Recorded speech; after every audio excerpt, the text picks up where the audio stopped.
Bright lights pulsed frantically. Techno-industrial music pounded my body as if the band was reaching out with invisible boxing gloves. The audience sported black leather, gravity-defying hairstyles, and enough body piercing to set off metal detectors miles away. I had stumbled into this New York City club quite by accident, never having heard of the band on the marquee, VNV Nation. I found the crowd queued up on 42nd Street so fascinating I overcame my apprehension and paid the $37.50 cover, descending below the street. What awaited me was an unexpected lesson in theology.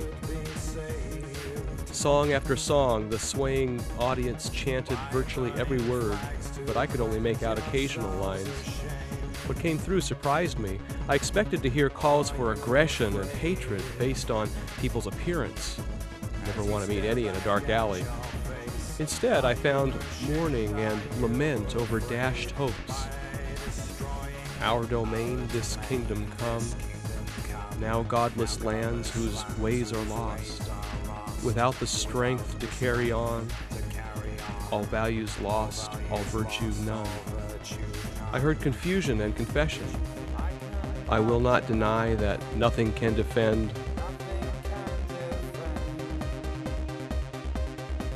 from the helplessness that's cutting deep inside. And I cannot prevent the thought that nothing's real.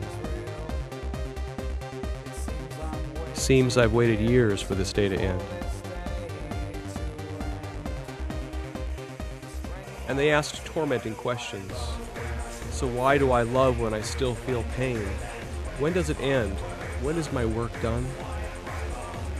Continuing to watch and listen, it suddenly occurred to me that even though most of the audience wouldn't be caught dead in a Christian church, they were actively connecting with deep elements of Christian faith.